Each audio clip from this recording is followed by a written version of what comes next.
غم سبھی راہ تو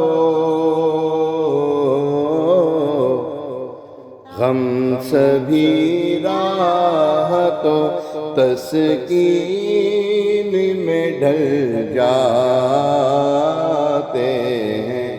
غم سبھی راہ تو تسکین میں ڈھل جاتے ہیں۔ جب کرم ہوتا ہے پیارے آقا کا، جب کرم ہوتا ہے مدنی آقا کا، جب کرم ہوتا ہے حالات بدل جاتے ہیں۔ جب کرم ہوتا ہے حالات بدل جاتے ہیں۔ آپ نے دیکھا ہوگا بندہ اگر پریشان ہو اور وہ اللہ اور اس کے رسول کی فرما برداری میں لگا ہو، ایسے جو پریشانی ہوتی ہے ایسی نکل جاتی، بندہ کہتے یار کتنی پریشانی تھی، سب ختم ہو گئی ہیں۔ کیوں ختم ہوئی تھی؟ اس نے جب اللہ اور اس کے رسول کا نام لیا نا تو ختم ہو گئی، کیونکہ انہی کے نام سے تو مصیبتیں ٹلتی ہیں نا، انہی کے نام سے آفتیں ٹلتی ہیں، مصیبتیں ٹلتی ہیں، بلائیں ٹلتی ہیں۔ تو جب ان کا کرم ہوتا ہے تو پھر کرم والا کرم ہو جاتا ہے۔ غم سبھی راہ تو تسکین میں ڈل جاتے ہیں۔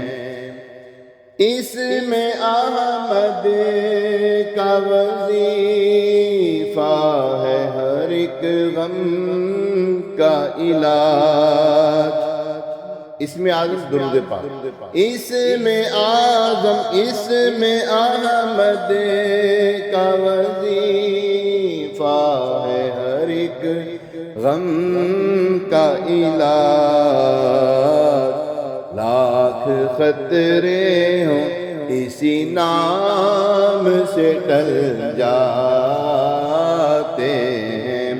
لاکھ خطرے ہوں اسی نام سے ٹل جاتے۔ اور تیری پریشانی نہیں ٹل رہی ہیں، یہ ہم اپنے آپ کو کہہ رہے ہیں، اور تیری پریشانی ٹلتی نہیں۔ حضرت سفینہ رضی اللہ تعالیٰ عنہ حضور علیہ السلام کے صحابی ہیں، راستہ بھول گئے، جنگل میں ہیں، سامنے سے شیر آ گیا، صحابی ہیں ڈرتے نہیں، شیر آ گیا اور آپ نے اس کو مخاطب کر کے فرمایا اے ابو حارث، یہ شیر کی نا کنیت ہے ابو حارث، اے ابو حارث میں رستہ بھول گیا ہوں، مجھے رستہ دکھا، میں رسول عربی کا غلام ہوں، مجھے رستہ دکھا۔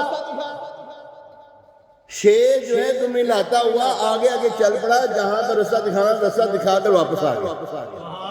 یہ ہے اس میں احمد، اس میں اعظم۔ اس میں اعظم پتہ کسے کہتے ہیں؟ بڑا نام۔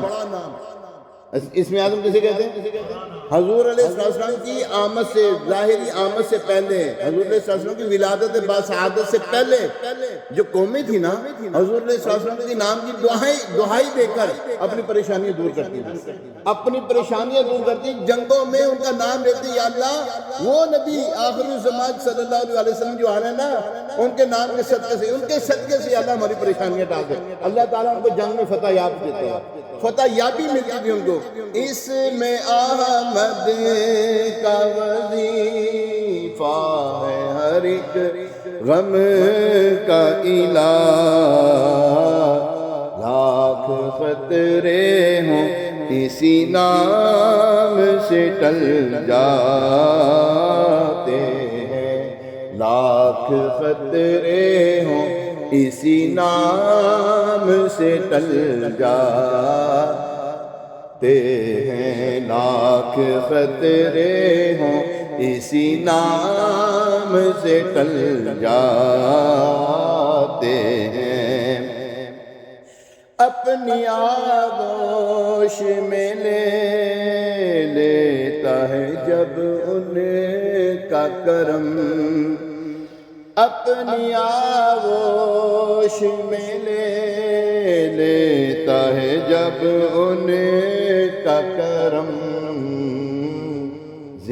زندگی کے سبھی انداز بدل جاتے ہیں، زندگی کے سبھی انداز بدل جاتے ہیں۔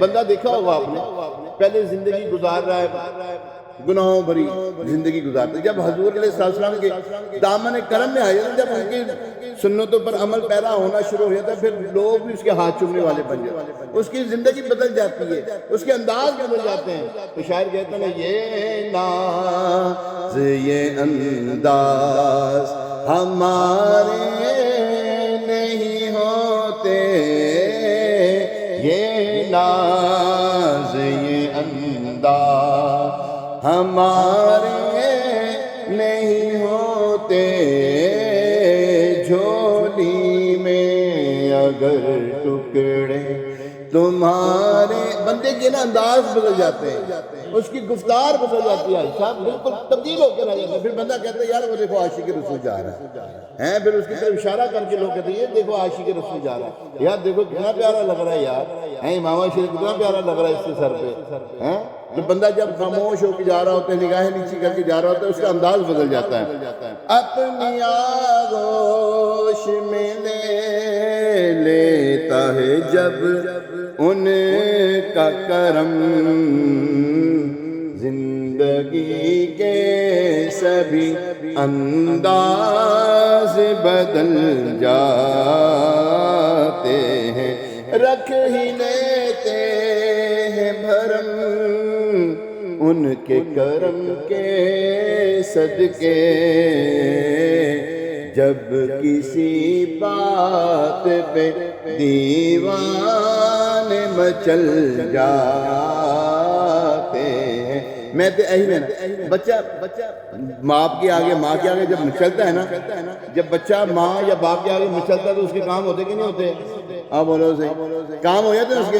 جب بندہ جو ہے نا اپنے آقا صلی اللہ علیہ وسلم کی بارگاہ میں مچلتا ہے نا، آقا مجھے مدینے کا ٹکٹ چاہیے، آقا بس مجھے یہ چاہیے ہے، تو پھر اس کے اوپر کرم بھی ہوتا ہے، پھر اس کے اوپر کرم ایسا ہوتا ہے پھر مدینے کا ٹکٹ نہیں، مدینے کا ٹکٹ نہیں ملتا، صرف مدینے بلاتے ہیں، بڑے پروٹوکول کے ساتھ بلاتے ہیں، بڑے طریقے کے ساتھ بلاتے ہیں۔ بندہ کہتا ہے یار میں گیا بھی آیا بھی، میرا 1 روپیہ بھی خرچ نہیں ہوا۔